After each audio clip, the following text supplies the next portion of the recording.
This is The Naked Life with Roxanne Noor.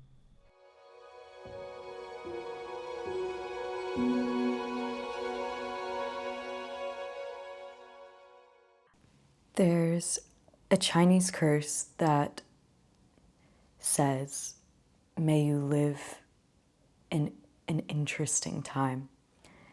And it kind of seems like we're all living within this interesting time, stuck in this amber of a moment that's often confusing and disheartening. In the wake of conflict between Ukraine and Russia, Israel and Palestine, with all the genocides still going on in Africa that aren't even paid attention to, with the child brides and rape in India, with all these things that are happening, there's often a feeling of existential despair or hopelessness.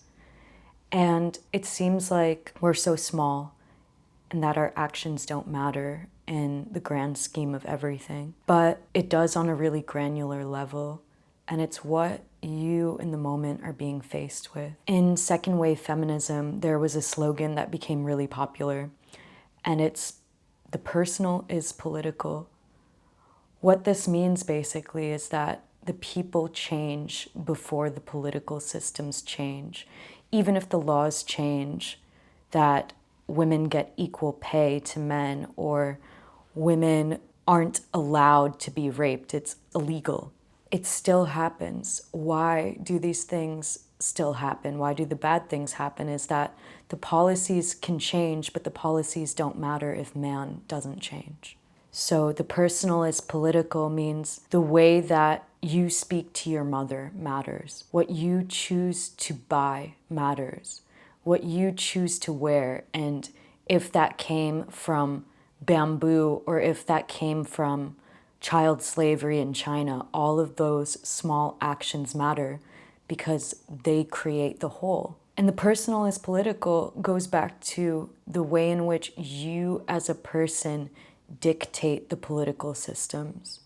It's the quality of man himself and his love for life and his treatment of fellow men that will create egalitarian changes. So it's less about the system and more about the behavior of the people inside of it. Because there's no one true fitting political system. Everything in ideology is so much greater than it in practice. Because there's notions of greed and hatred and power that are governing us subtly on a subconscious level all of the time. And bringing it back to the personal makes it less dependent on circumstance, less dependent on the other. And basically our collective unconscious has manifested into war and rape because of all of the mental perversity that then takes physical form. So in this way, the largest enemy isn't really outside, but it's ourselves. And so many people claim to be pacifists and say, "Oh, war shouldn't exist." But how many interpersonal wars do we have on a daily basis? How many times do we fight with people over things that don't matter? How much of the time are we in judgment? How much of the time do we dislike ourselves and it reflects in the external environment? And so for the systems to change, it's just so obvious that the change has to happen on the individual level first. And it requires an honesty with the self. But it's difficult because we're placed in these structures that don't give a lot of room to the inner world, where we're always looking outside. We're pressed into this kind of frivolous action without a clear direction. And we're distracted. We're on these hedonic treadmills if we're living in the West, or we're just fighting to survive. And that creates a lack of introspection. There's this individual journey that we all want to go on to reach a type of wholeness, but we neglect it because of the distractions, because of the lack of satiation, because of the opposite, actually being overfed and just hungrily searching for crumbs. And to be in this state of living in a political system that we can trust, we have to trust ourselves. and reassess our values.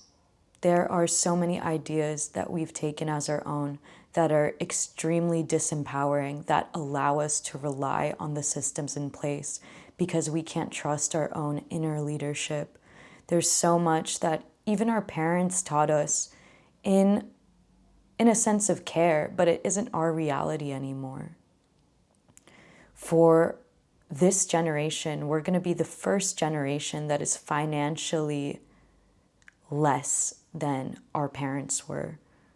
We have less financially, but there seems to be this awakening in consciousness where we are more sensitive to the way we treat other human beings. And so in a way, we have to use this sensitivity to redefine life. And the whole essence of evolution in itself is change. We're changing moment by moment. We're in these human bodies that are suggestible to the environment, hormonal shifts, what you ate for breakfast, the subtleties of the weather. And the truth kind of lies in each moment, and it changes with the times as we do. And so often these traditions are really made to be broken. Personal is political means that your self-development matters. Your awareness is actually shaping reality as a whole. And it requires a type of courageousness to defy conventions, to embrace taboo, to liberate the senses. And in this way, a conscious man does not need to suppress other men. We need to demand more from leadership because we see the dysfunction that we refuse to inherit. The political will only change for the better when the individual does. We can't always place the blame on the systems when we in fact are the ones creating it.